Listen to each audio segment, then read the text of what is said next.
All right, happy Wednesday, grade 5. We finished reading Breadwinner yesterday, and I know majority of you, I think many of you actually have enjoyed reading the book. I know I really liked it. So today, there's no new chapters, obviously, because we finished it, but there are 3 pages of assignments, and I'll explain them in a few minutes that I want you to read. And then there's going to be another assignment because we have the time today for you to read another book that can, again, make some connections to the Taliban and Afghanistan and education. So the first thing you're going to do is I want you to analyze the theme, and we've talked about it the last couple, or yesterday and last week. So I want you just to describe how the book shows this theme, and make sure you give specific examples. So I'm not asking you to choose to talk about all of them. You can just choose 3. So you might choose, hope for survival and explain how this theme is represented in the book, or you might choose love, or you might choose courage and strength. So you don't need to do all 1, 2, 3, 4, 5, 6. I'm only asking that you choose 3 themes to discuss. So that's your first assignment.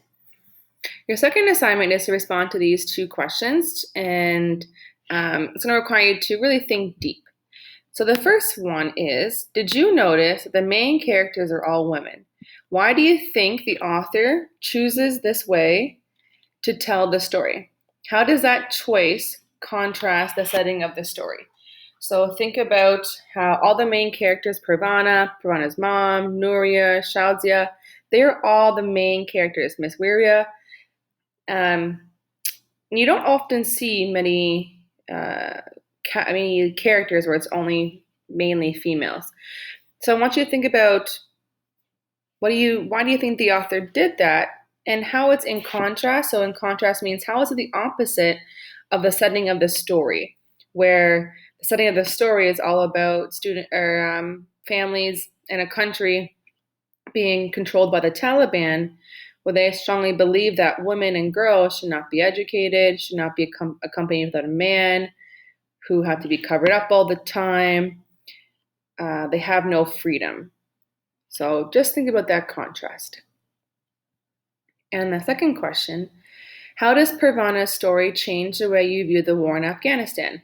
Should other countries like the US help the country? Why or why not? So the United States is heavily involved in Afghanistan, trying to get rid of the Taliban and to help rebuild the country. And I know you guys are 10. You might not be aware of, war that's going on in Afghanistan. But if you are, I just want you to think about how has Parvana's story either helped change your view on it or given you more insight. And then I want you to think about, should other countries like the UAE or Canada help Afghanistan? And then tell me why or why not. And then your third assignment is I want you to reflect on the ending and respond to this question. When we're reading the last chapter, we can see that it does end on a cliffhanger. So I want you to think, did Parvana's family survive the Taliban attack on Mazar? What happened to Parvana's family? Did they all survive? Where are they now? What are they doing? So I want you just to write 6 to 8 sentences, almost like a prediction. Where do you think the book would have gone if there was one more chapter?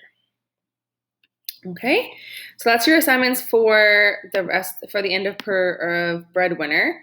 And then if you do have time to think you will, you can click on here and it will bring you to a web page where you can read a book called Nasreen's Secret School, A True Story from Afghanistan. So I think it's, makes really good connections to Afghanistan and Parvana and education and everything that they had to go to.